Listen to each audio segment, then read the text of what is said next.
Hey guys, and welcome to another brand new video. In this video, we actually have some very intriguing things to go and cover and talk about. Just kind of all the little weekend video topics that were intriguing enough, but not warranted enough to go have their own individual video. Because I kind of want to go bring up some of this stuff to all of you guys. We have some things in regards to Sony making some official statements in regards to their upcoming production of the PlayStation 5 restock, stock numbers in PS4s. We have some intriguing stuff that we're seeing Phil Spencer doing right after the really big Xbox acquisition. Some really cool Assassin's Creed news, which apparently was supposed to end up in space, some cool AAA game news, and all around even some big game cancellations going on over here. So it's a bit of a nice little weekend late night video to go and wind down and be comfy on before we start off the official week as of tomorrow, getting back on the restocks and other various just gaming news. So make sure you guys are subscribed with the notifications on as well for the brand new PlayStation 5 giveaway. We have also the brand new Samsung SSDs down below, which I keep on recommending. They're on sale. On top of that, too, same with cool Samsung phones too as well. We also have the Twitter and Twitch room down below. Sign up for Weeble, deposit $100, get a bunch of free stock, free money, some of those Amazon links too as well.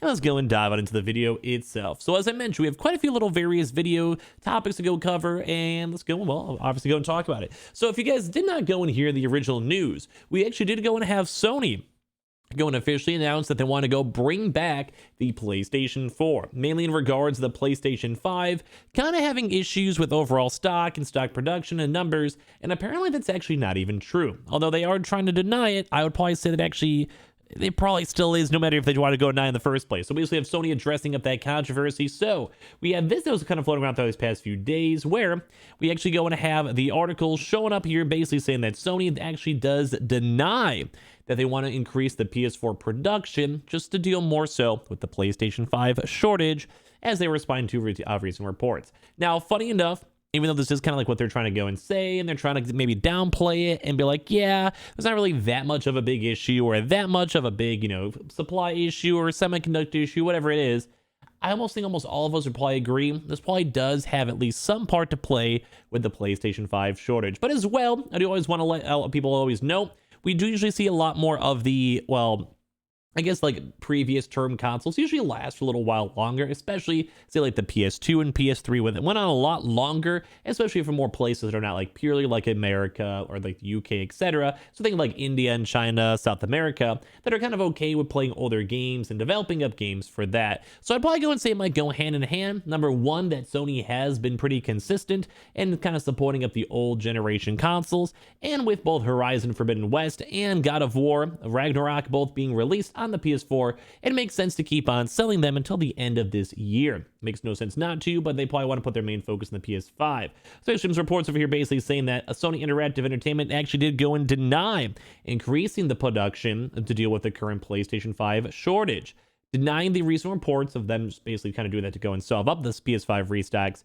The video game and digital entertainment division of the Japanese company noted that it had no initial plans to end production of the PS4 last year. That's why a lot of folks were kind of assuming it was basically taken away, and then because it's like an easier console to make, less intensive, easier chipset, and overall it's just easier to go make and also cheaper to go make, that they'd be like, okay, that's just mainly just because the PlayStation 5 is so hard to go and get. But on the bright side, it does kind of seem like no matter what, they were going to keep on making the PS4 consoles. And like I said, it makes sense because there's so many other various regions out there that are basically, well, supply will still be buying them on day one. And even as of right now, the PlayStation Direct website that did go and update with the PS4 did actually go and once again be out of stock. So it is kind of like people are still going to buy this in the first place too as well. So basically highlighting that any production and sales of the console already planned in parallel with the PS5 regardless. And also Sony did go and note that the release schedule of the previous gen and next gen console follows the introduction to previous consoles, which kind of makes a lot of sense too. If people are going to buy them, they're going to keep on making them, and if not, then there's no reason to keep making them in the first place. So I mean, kind of give you guys a little bit of a big Sony denial over there, where some CEOs and higher ups are basically getting rid of it. But in regards still of CEOs, we actually have a funny story over here in regards to Phil Spencer, which if you guys have probably heard him quite a bit throughout the news, where he actually was a part of the Activision acquisition, where basically, funny enough, some folks out here have actually had a chance to go and see Phil Spencer literally out here playing Call of Duty, which is kind of funny too as well, because some of the comments are basically being like, here's Phil Spencer at my friends list here playing Call of Duty Vanguard, and he's just casually going and playing Call of Duty on a Sunday, Saturday night, where basically Phil's just basically test driving up the $70 billion car he just bought, LMAO, with other folks do as well, people saying Phil Spencer playing COD single player makes me feel great as gamers, seeing the tack executives in suit that actually go and play the video game, and also then on top of that, running the company. Which I would also probably say in the same boat. I think it is very nice to go and see like these big, like basically big studio heads actually enjoying and actually knowing what they're buying. Like if they're basically buying like really random junk and they don't even play the game, they don't play Skyrims, they don't play Starfields, they don't play Call of Duties, they don't go play World of Warcraft. In all honesty, if they don't actually play these games, it doesn't really give me too much hope of the future, because I want them to know what the average player base experience is. I want them to go and realize this is like what I bought, and hopefully they're okay with the purchase, because it's kind of almost nice quality control when the literal CEO and big boss man himself is playing the games out there. So I just always love having a chance to go and see these games, kind of at least gamers actually acting like proper gamers, because it's never fun to go and see CEOs that are like, well, what's a video game? What's Twitch? What's YouTube? What is a review? Do we make money? Like, no one wants to just deal with money. They want to deal with having a good game to go and play, at least at the end of the day.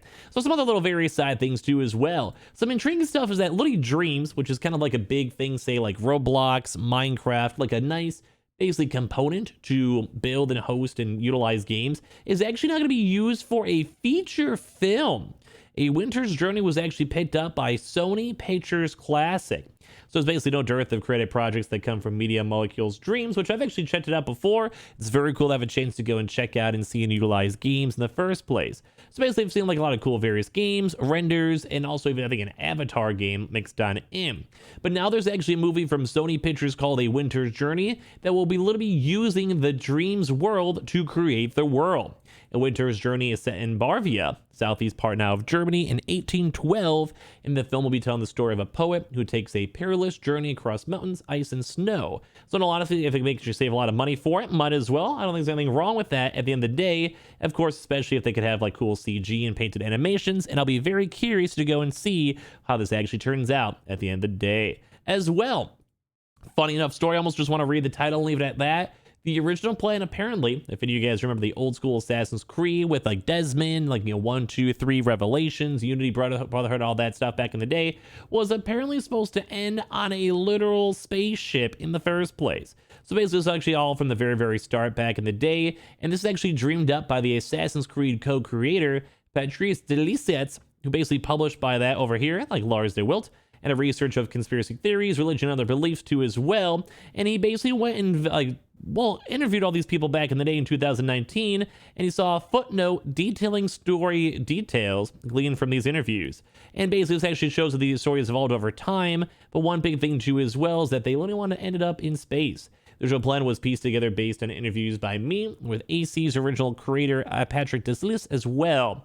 So basically, the third game would end with a resolution of the conflict in the present day, with Desmond Miles taking down Espego using the combined knowledge and skills of all of his ancestors, which I would have loved as a game myself. If you guys ever played Assassin's Creed games, leave a comment down below. And he also recalled discussing the matter with the student, and that the earlier plan for the game had indeed focused on a big modern day showdown with Desmond. It's at the end of the world in 2012, and Desmond Miles and Lucy are starting a new civilization elsewhere as Adam and Eve, which is kind of very intriguing too as well. It's also why they call them Lucy mixed on in. So you guys can kind of go and hear your thoughts and comments down below on that one, because it's kind of definitely far field, but I used to like all the Assassin's Creed games back in the day. And some last little really quick stories over here. We actually do have the Gran Turismo, very kind of sought after game, which is why we're probably expecting another Sony conference in the very near future. Actually now is updated where it's over 100 gigabytes to go and basically download the entire game with textures and all. So if you guys are going to be picking up this game, leave your comment as well. It does seem like a game, at least for me, I'm kind of hyped up for, and I hope it doesn't stink.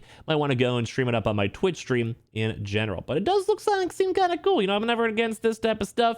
I always love Gran Turismo too as well, because it usually does go and push the boundaries when it comes to games and, well, graphics overall. And last but not least, a little bit of a sad news over here in terms of Watch Dogs Legion, which does apparently kind of go and seem that they are stopping a lot of the support for Watch Dogs itself. So it's kind of a little bit of a sad time to go and see where they had a chance to go mix the game, fix up the game, but I do kind of think this game still ended up being a little bit of a mediocre and not good game at the end of the day. You guys can leave me your thoughts and comments on that below, but it's always very sad to go and see that they're kind of basically toning down stuff and moving on to as well. But at least on the bright side, they also do a lot of cool stuff in the game in general. So you want to know what? Very cool to go and see, guys, on top of that too as well. And hopefully we'll be able to go do some more in the future too for Legion on top of that. So very, very cool to go and see. Make sure you guys are subscribed with the notifications on. Check out those nice little SSDs and brand new Samsung phones down below. Amazon links as well. Make sure you guys are subscribed for the PS5 giveaway going on. Twitter and Twitch stream as well on top of that, and sign up for Weeble, sign up for Coinbase, and I'll see you guys tomorrow for more restocks